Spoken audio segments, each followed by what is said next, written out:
In 1888, the East End of London was considered the darkest corner of the world's largest industrial empire. Whitechapel was a neighborhood choking on thick fog, packed so tightly that 10 people would often sleep in a single room. Surviving here meant navigating starvation and disease on a daily basis. For thousands of homeless and destitute women, the local economy offered absolutely no way out, leaving sex work as their only viable means of buying another day of life. This isolation made them perfect targets. On August 31st, the body of Mary Ann Nichols was found in a dark alley with her throat slashed.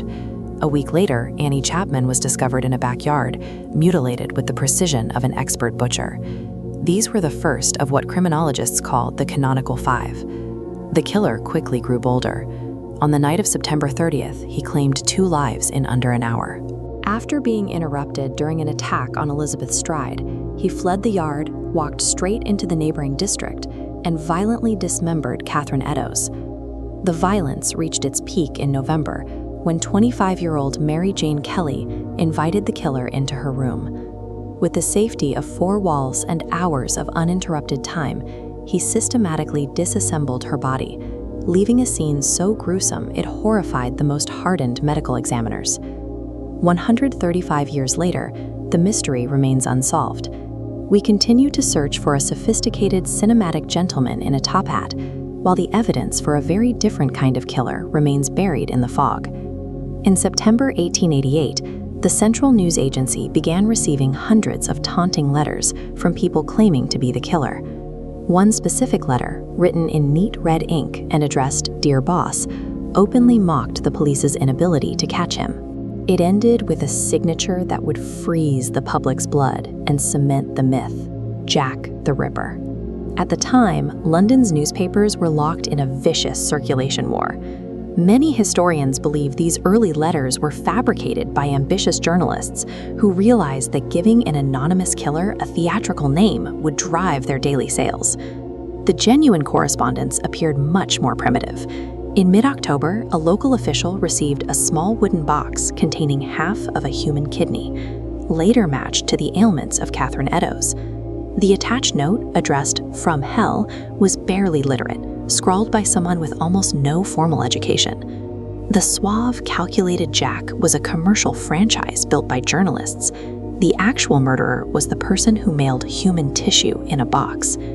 If we run the facts through the FBI's Modern Behavioral Analysis Unit, the aristocratic gentleman theory completely collapses. Top profilers concluded the killer was disorganized and opportunistic. He didn't meticulously plan his strikes. He wandered his own neighborhood late at night, attacking isolated victims. He was likely a low-status, socially rejected local worker. He evaded capture because 1888 policing lacked the most basic tools of modern science. Fingerprinting had not yet been invented. DNA analysis was decades away. Officers didn't even wear protective gloves. Standard protocol destroyed evidence. Police washed bodies before official photographs, obscuring the original crime scene. When the killer left a clue, an apron beneath a chalk message, the police chief ordered the text scrubbed off to prevent a riot, deliberately erasing primary evidence. The killer didn't escape because he possessed a genius intellect. He walked away because the investigative system around him was technologically and procedurally blind.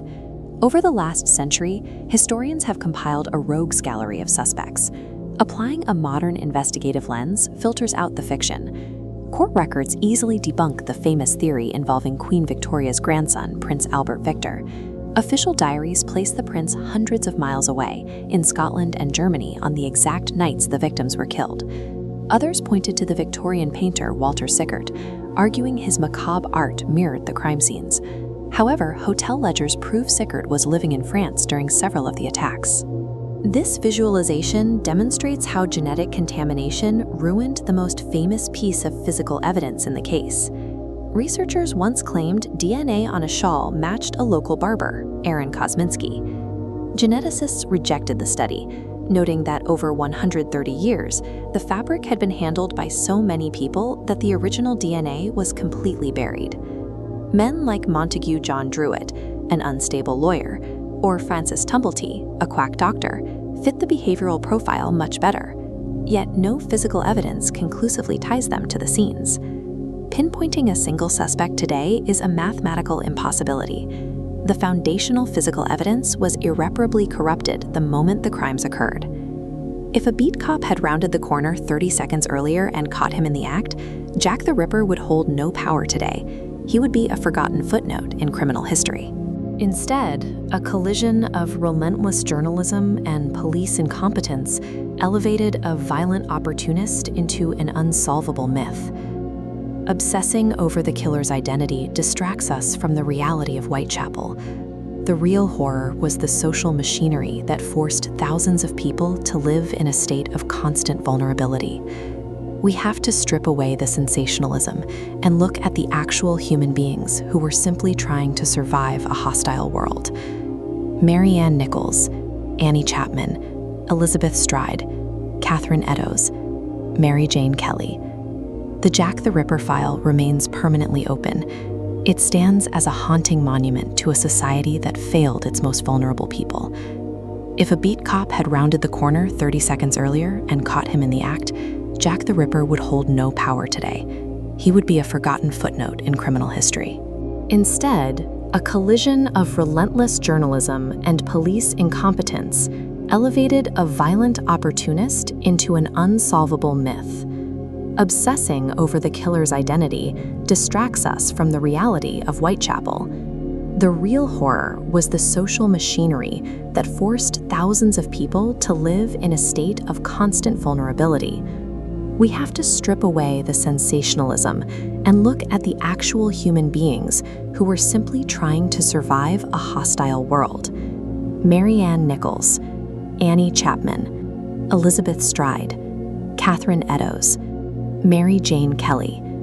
The Jack the Ripper file remains permanently open. It stands as a haunting monument to a society that failed its most vulnerable people.